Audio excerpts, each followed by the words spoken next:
Crying Boy painting is no ordinary portrait. It's one that has haunted homes and minds for decades. At first glance, it's just the image of a young boy, tears streaking down his face, his sorrow so raw it pulls at your heart. But beneath that sadness lies something far more unsettling. What if this painting, a simple image of despair, was linked to a string of fires, tragedies, and even death?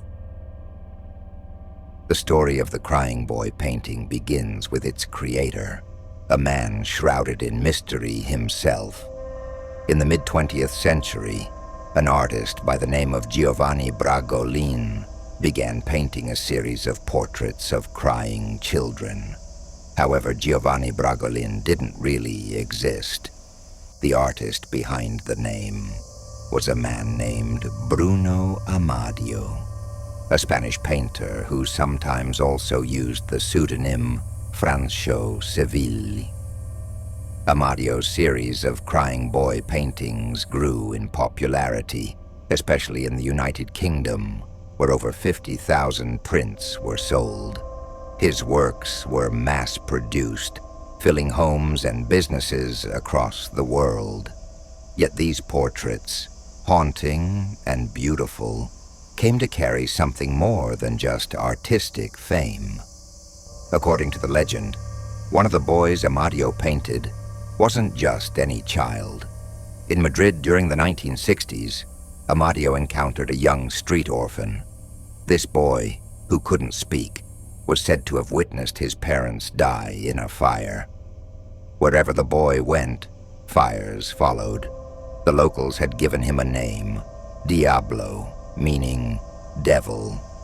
A Catholic priest warned Amadio to stay away from the child, but the artist ignored him, adopting the boy and bringing him home to paint.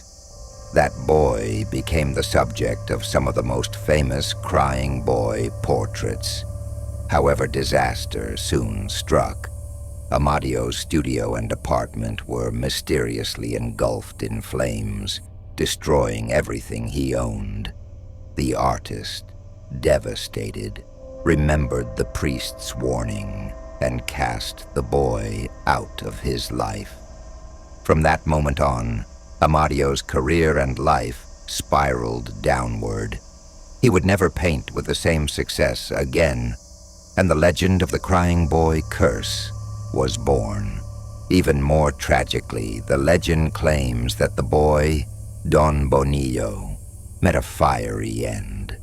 In 1976, police responded to a car accident on the outskirts of Barcelona. A vehicle had crashed into a wall and burst into flames, killing the driver. The man's identity, none other than Don Bonillo. The boy whose life was marked by fire had perished in it. For many, this seemed to confirm that a dark force was indeed attached to him, and by extension, to the paintings. By the mid-1980s, the curse had become infamous, thanks in part to a series of terrifying incidents across the UK. The first reported case of the Crying Boy curse came from Ron and Mary Hall, a couple from Rotherham.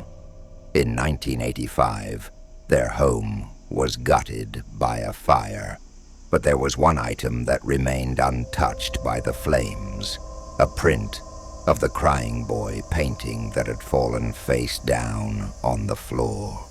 The cause of the fire was a chip pan left unattended on the stove, but Ron and Mary were convinced that the painting itself had something to do with the blaze.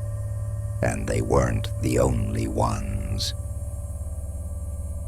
Over the next few years, dozens of homes that housed a Crying Boy painting were destroyed by fire. In every case, the painting survived, unburned, while the rest of the house was reduced to ash. Even businesses were not safe. One pizza parlor that displayed the Crying Boy on its walls also fell victim to flames. Many believed that the painting was cursed, bringing tragedy to anyone who owned it. The more homes burned, the more the legend grew. People reported not just fires, but accidents and strange occurrences after purchasing the print. Some even claimed they couldn't destroy the painting no matter how hard they tried. One person said they attempted to set the painting on fire, only to find it completely unscathed. Firefighters who investigated the blazes were baffled. One firefighter, Alan Wilkinson, logged over 50 cases of house fires where the Crying Boy print had survived.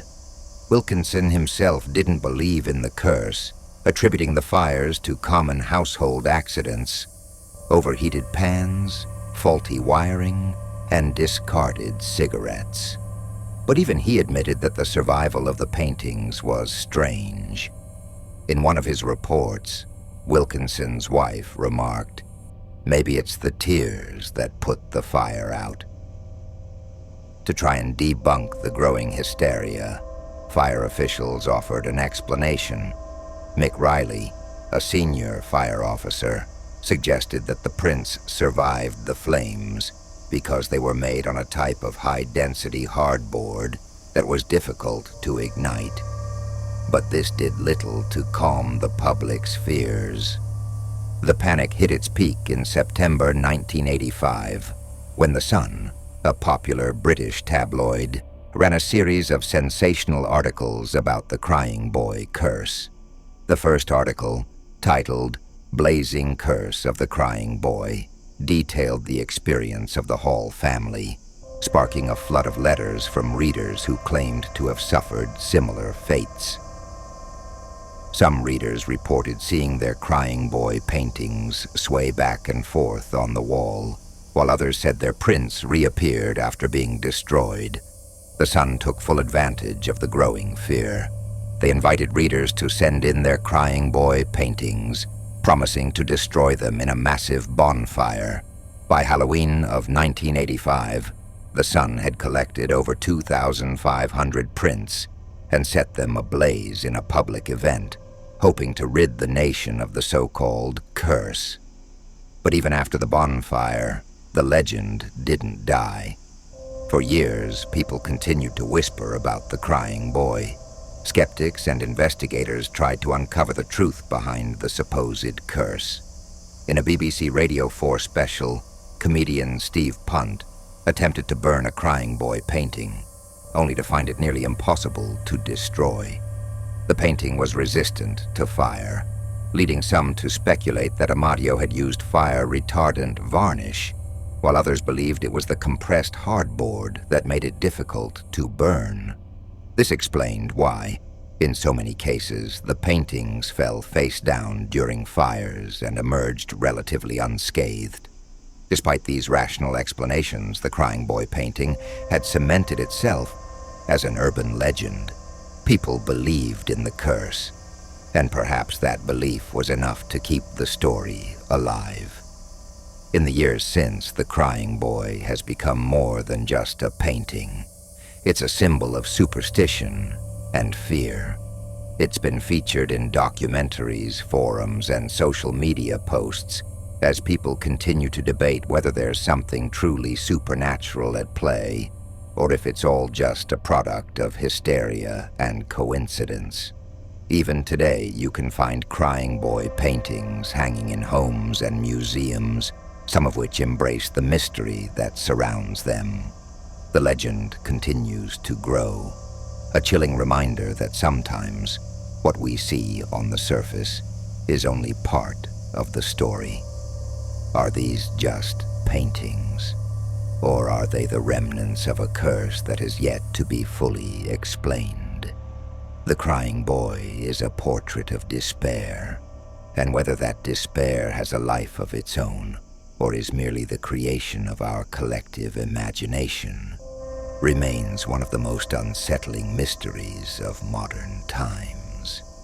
The Crying Boy curse may never be fully understood, but one thing is certain: the legend of the painting has endured for decades, and its eerie legacy continues to captivate, terrify, and puzzle people around the world.